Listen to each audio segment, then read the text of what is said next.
चलिए अब हम बात करते हैं बढ़िया पॉइंट के। ठीक, अब देखो मैं 3 चीज बना रहा हूं आपको पेपर में, सॉरी बोर्ड में।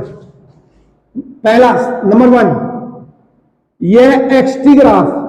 कौन सा ग्राफ? XT graph. ये इसका क्या है? ग्राफ। ये ग्राफ ऐसे दे दिया आपको, है नहीं है?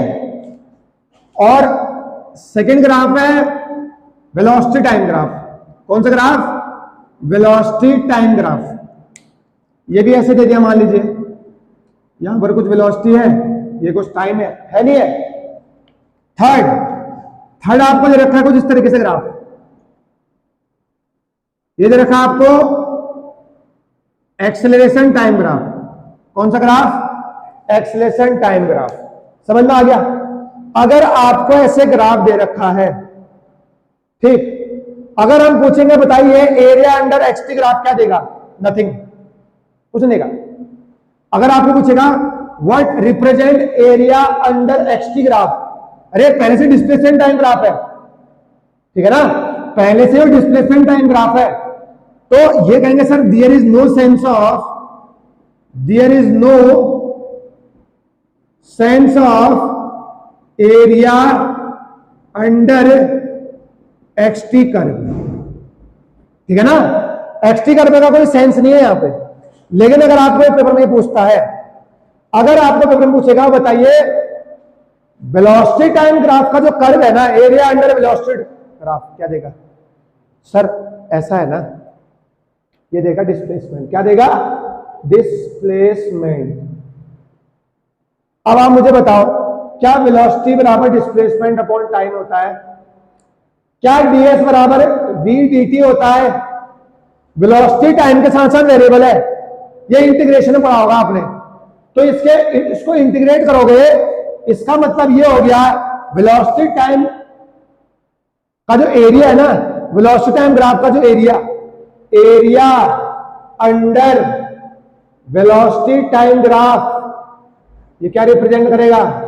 डिस्प्लेसमेंट को रिप्रेजेंट करेगा। क्या रिप्रेजेंट करेगा? डिस्प्लेसमेंट को। मान लीजिए 30 सेकंड, यहां पर 30 सेकंड है, पूछेगा वेलोसिटी टाइम बराबर डिस्प्लेसमेंट बताओ। ये ट्राइंगल है, हाफ बेस इनटू हाइट कर दोगे, क्या आ जाएगा? डिस्प्लेसमेंट। यही तो एरिया होगा। ट्राइंगल बनना नहीं बन रहा है, तो हम बोलेंगे, क्या बोलेंगे? एरिया अंडर वीटी कर्व क्या देगा? गिव्स क्या देगा बेटे? डिस्प्लेसमेंट। फिर एरिया निकाल दो, ग्राफ का एरिया निकालो। ध्यान से सुनिए, अगर वीटी ग्राफ पेपर में आ गया, आपको पूछा डिस्प्लेसमेंट बताओ, क्या बताओ? डिस्प्लेसमेंट बताओ, तो आप कैसे बताओगे? ग्राफ के एरिया निकाल दो, चाहे वो ग्राफ का सर्कल हो, चाहे वो रेक्टेंगल हो, चाहे वो ट्राइंगल हो। समझ में आ गया ना? तो ग्राफ का एरिया निकालेंगे तो डिस्प्लेसमेंट आएगा। वैसे भी एक चीज तो आपको पता है, वेलोसिटी अपॉन टाइम क्या होता है? एक्सेलरेशन। देखो यहां से लेके यहां तक एक्सेलरेशन बढ़ रहा है, यहां से लेके यहां तक एक्सेलरेशन घट रहा है। अरे अभी तो बढ़ा है, ठीक। वेलोसिटी अपॉन टाइम का जो ग्राफ है वो तो एक्सेलरेशन बताएगा, but area under the curve क्या बताएगा? डिस्प्लेसमेंट। क्या बताएगा मेरे बच्चे? डिस्प्लेसमेंट। समझ में आ गया? ऐसे ग्राफ है एक्सेलरेशन टाइम का।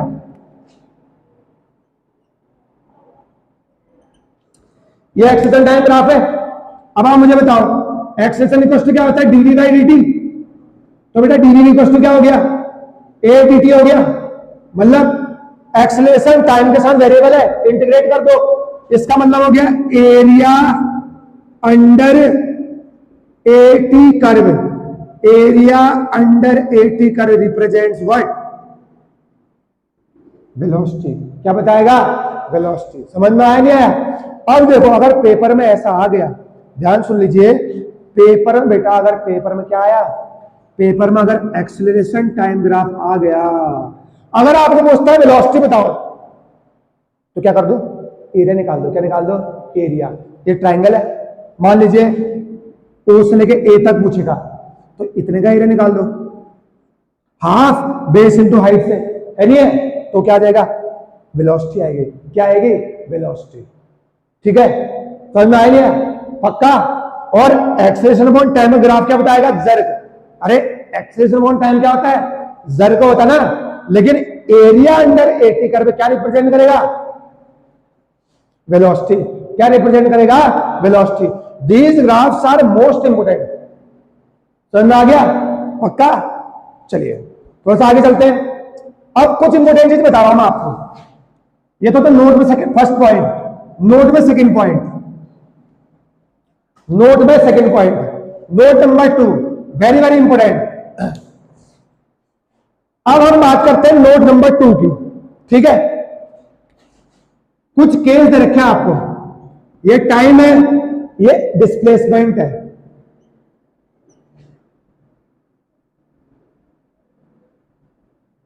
ये टाइम है, ये x1 है, ये x2 है। समझ में आ गया? नेक्स्ट, ये टाइम है, ये वेलोसिटी है। अब देखना, मान लीजिए कुछ ऐसा है, ये v2 है, ये v1 है और ये टाइम है। समझ में आया? अब आप देखना तीसरा, ये a है एक्सेलरेशन, ये टाइम है t।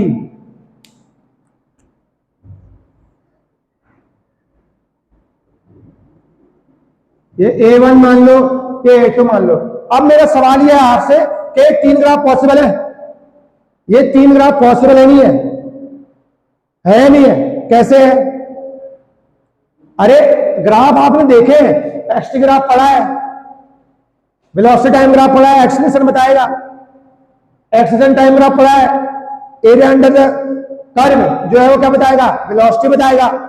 लेकिन आप अगर देखेंगे, देखो टाइम t है लेकिन पोजीशन कितनी है?